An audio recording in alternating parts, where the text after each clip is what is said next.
Alright, let's get into it. Picture it, Folkestone Hills of Scotland, the kind of place where if you don't wear a kilt, you're probably hiding something. Right there, in the middle of nowhere, sits the Gloag family forge. Now this isn't some quaint little hammer and nail operation you'd find in a historical reenactment. No, this is where legends are forged, with sparks flying like it's New Year's Eve. And at the centre of this molten chaos, Helen Gloag, a blacksmith's daughter with enough fire in her belly to rival an army of dragons. If William Wallace had a sister, and that sister was 3 times smarter, tougher, and had a better plan for defeating the English, you'd get Helen. She's got ambition written in steel. And let's hope she's not the type to lift up a skirt and shout freedom at the English anytime soon. Now the Gloag family forge, let's just say, it's not your average fix the local farmer's plough kind of place. These people are turning out more blades than a Marvel writing room, trying to create a multiverse of blades to stop Wesley Snipes from dodging the taxman. We're talking swords that are so sharp you could sneeze near one and lose half your moustache. And who comes knocking? None other than Mad King George III. That's right, the same guy who should be about as far away from sharp objects as you are from your ex's Instagram. Now George isn't exactly the sharpest sword in a forge. The man's swatting at invisible French spies, the same spies that reside in his head, the same ones he needs to silence with constant cannon fire throughout the night. The same dude who banned umbrellas in a rainy country because they're too French. Yeah, the same guy that talks to trees and the moon like a modern-day astrology faith healer on TikTok. This guy is convinced if he can find the right sword, all of his problems, real or imaginary, will just disappear. So what does George do? Naturally, he orders a custom sword from the Gloags, blissfully unaware that this little transaction is about to kickstart one of the wildest stories history never saw coming. While King George is back at his palace sharpening his paranoia like a schizophrenic going on a weed, booze and coke binge, Helen's in Scotland staring out the misty hills thinking there's gotta be more to life than hammering swords and sweeping floors. She's got bigger dreams and she's not afraid to chase them. So what does she do? She grabs one of her dad's sharpest blades, because why wouldn't you take a sword on an adventure, throws a bag over her shoulder and books passage for a ship to the new world. America, land of opportunity, freedom, and hopefully fewer sheep. But here's the thing about life. Just when you think you're on a one-way trip to freedom, it throws pirates at you. And not the friendly, help you watch the UFC kind. No, these are Barbary corsairs, the we taught Epstein how to sell kids to royalty kind. And this is where things get spicy. The pirates start rounding up captives, but Helen, being Helen, grabs the nearest weapon. And what is that weapon, you ask? A sword? A dagger? No, a brush. But in Helen's hands, that's a weapon of mass destruction. Now, little fun fact, the earliest thing described as a weapon of mass destruction wasn't nuclear, biological, or chemical. It was a horse. Yeah, a horse. Europeans kept horses a secret from Native Americans for years, terrified that if they figured out how to tame them, it would be like giving them the nuclear launch codes. So next time you see a horse, just remember it was once considered a 4-legged doomsday device. Anyway, back to Helen. So here she is, a red-headed Scottish lass swinging a broom like it's the deadliest weapon on the planet. It's like Captain America versus GSP and the Winter Soldier, except instead of a shield, Captain's got a broom, and GSP is a bunch of serial-killing pirates with a penchant for human trafficking. She's sweeping through them like a tornado. Pirates are coming at her with hooks for hands, pegs for legs, and patches where eyes should be. The whole pirate starter kit. One pirate swings his hook hand towards her, but Helen, quick as a whip, sidesteps, flicks the broom at his arm, and somehow hooks it onto another pirate's eye patch, leaving them tangled together like a slightly more sanitary human centipede. Another pirate comes at her, and she sweeps the peg from his leg, and then Sparta kicks him into the 2 tangled pirates, sending all 3 crashing off the deck into the sea. As these pirates are falling like dominoes, the rest, they're falling for her. Because of course they are. I mean, what's not to love? She's fierce, she's fiery, and she's wielding a broom like it's bloody Excalibur. Fun facts about pirates and eye patches. Some use them to keep one eye adjusted to the dark, So when they'd go below deck, they'd flip the patch and bam, instant night vision. So next time you see a guy with an eye patch, just think he might be a really committed peeping Tom. So with a few pirates retreating and the rest too stunned or smitten to do much else, Helen storms into the captain's quarters, grabs the pirate's flag, plants it right in the middle of the ship. Then one of the crew, in a moment of pirate inspiration, paints red hair onto the skull and says, "Captain Blackbeard was the most feared pirate of the seas. But they've not met our captain. Captain, Redhead, yeah!" Now at the helm of her own pirate ship, Redhead, goes on a pirate hunting spree, using the same tactics the Corsairs did, but better, sharper and more Scottish. Ship after ship falls to Captain Gloag as she cuts a path of destruction through the Mediterranean like it's a personal revenge tour. And trust me, she's bringing more cannons than a wild and out showrunner if they ever let Nick Cannon's kids diss him on the show. Before long, word gets around the Mediterranean. There's a new terror in town. She's a red-headed Scottish witch with a broom and a chip on her shoulder the size of Edinburgh Castle. Pirates tremble at the mere mention of her name. For a while, Helen becomes Queen of the Seas, reigning supreme. But as with all good pirate stories, things eventually go sideways. Word of Helen's reign of terror reaches the wrong ears, and soon enough she finds herself face to face with the biggest, meanest ship in the Barbary fleet, the Bloody Dagger. The Bloody Dagger tracks her down after an epic sea battle. Picture cannons, swords, and a lot of shouting. The Dagger's crew captures Helen. Most people would think this is the end, but this is Helen Gloag we're talking about. She's not just sitting there waiting to be ransomed off like some damsel. No, she's got a plan. Locked in the filthy hold of the Bloody Dagger, Helen concocts a plan so foul and disgusting, it's borderline genius. She shits herself. Full on, no holds barred, industrial strength diarrhea. The stench is so vile that the pirate's gardener can't handle it. Helen starts screaming at them to unchain her so she can clean herself up with some dignity. Desperate to get away from the stench, they oblige, while the pirates are busy gagging and retching around the corner. Helen's pantless, covered in her own filth, and couldn't care less. She's got freedom on her mind. She sneaks up onto the deck, sees Spain in the distance, and without a second thought, jumps overboard, leaving a literal trail of shit behind her. Helen's paddling through the Mediterranean, making good progress. But then she notices something in the water behind her, a fin, a bloody shark, attracted by a sewage trail. Just when it's about to chomp down on her, a net swoops down, and she's dragged back onto the Bloody Dagger, seaweed in her hair and shells stuck to her by the filth she's been swimming in. After what must have been the worst bottomless brunch ever, Helen is carted off to Salé, Morocco, a bustling pirate hub and slave market. Going from the Bloody Dagger to Salé is like going from a freak-off on Diddy's yacht to a vacation on Epstein's island. Squeaky bum time. Once she's arrived, she's sold at an auction to a wealthy merchant who buys her to be his wife. Little does this merchant know, Helen Gloag is more like a honey badger than a housewife. From day one, she's launching a full-scale campaign to get divorced.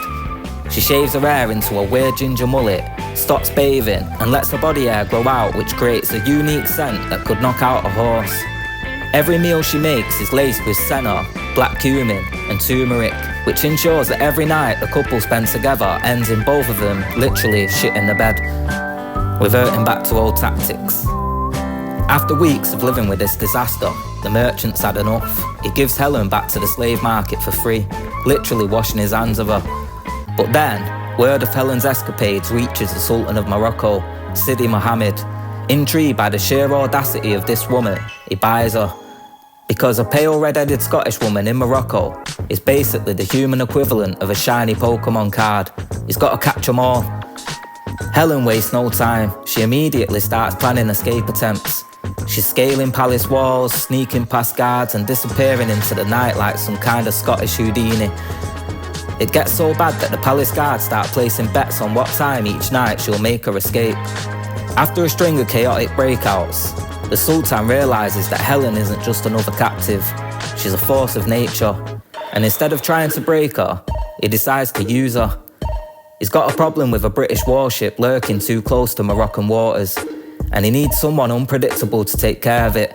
And who better than a British citizen with a reputation for taking down ships. Helen, always one for a bit of mischief, agrees to the mission. She uses every bit of her pirate knowledge, and soon enough, the British warship is resting at the bottom of the Mediterranean.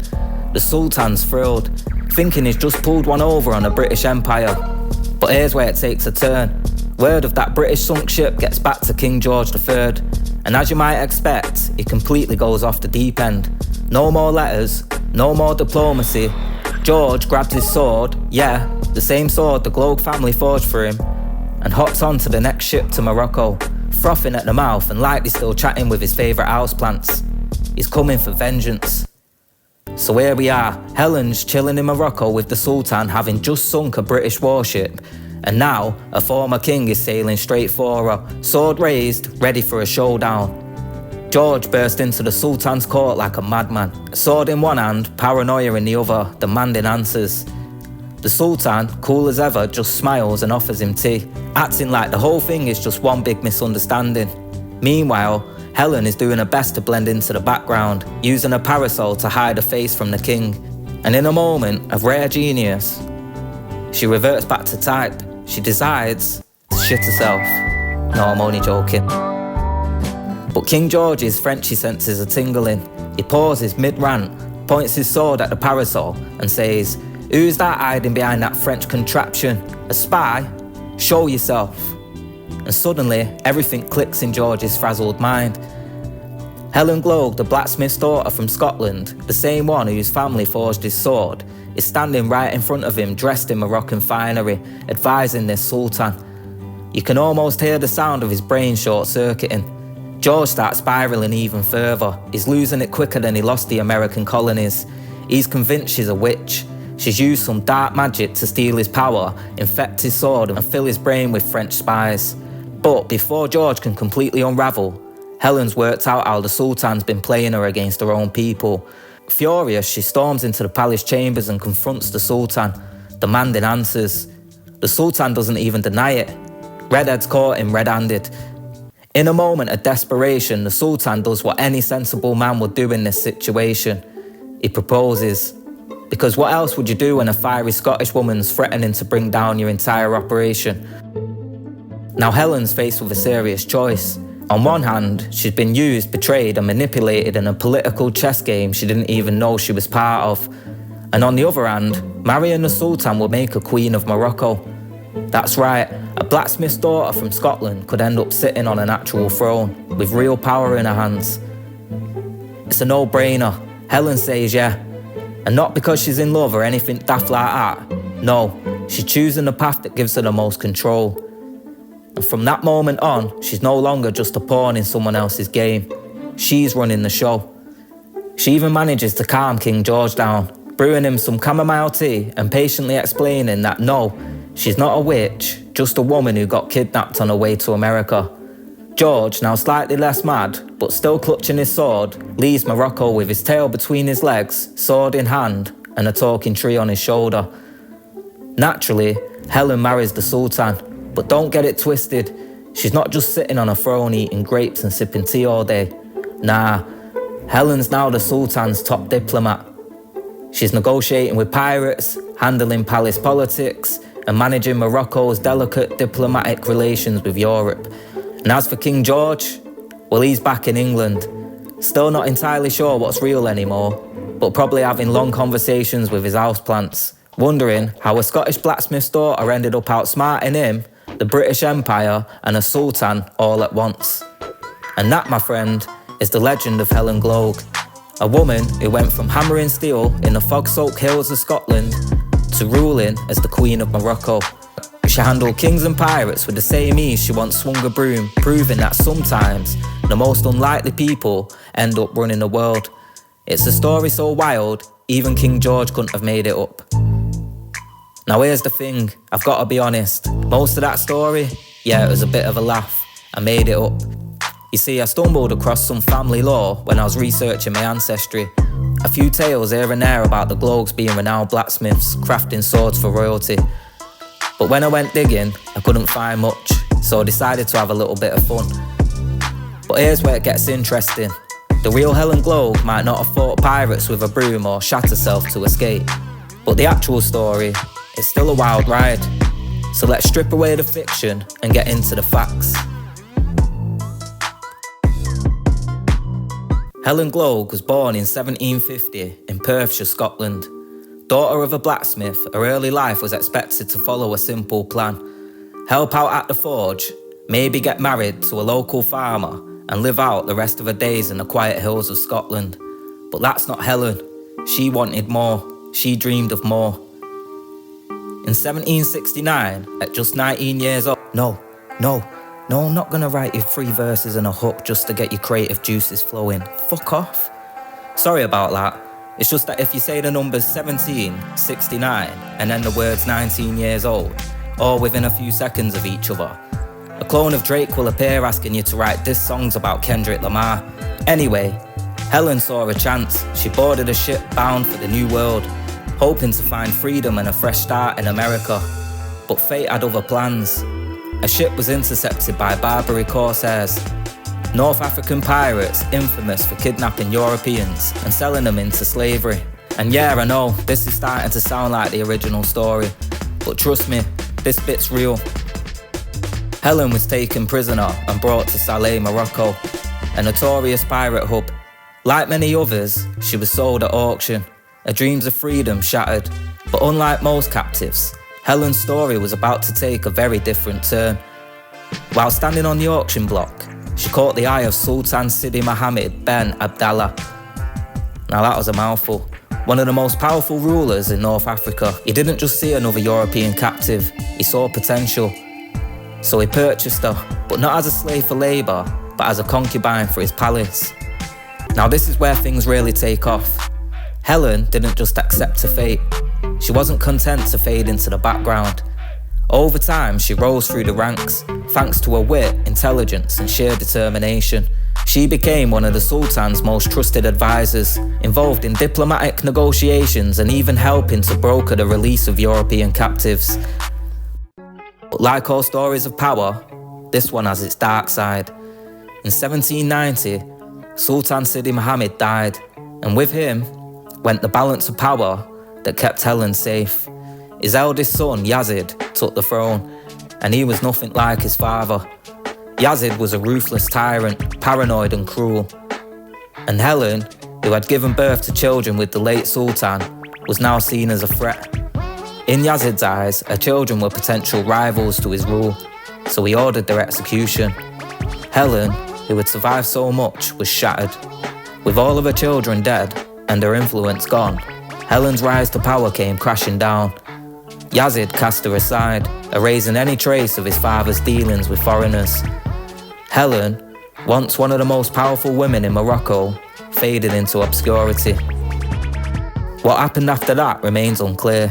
Some accounts suggest that she lived out her remaining days in exile, far away from the palace where she once had so much power. But what we do know is that her story, her real story, remains one of the most fascinating untold stories in history. Helen Gloag wasn't just a blacksmith's daughter.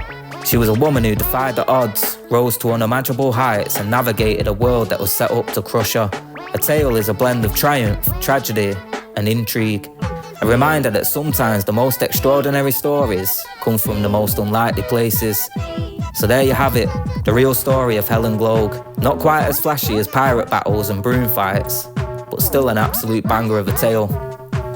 Just a little side note, when I was researching this, I had a couple of awkward moments.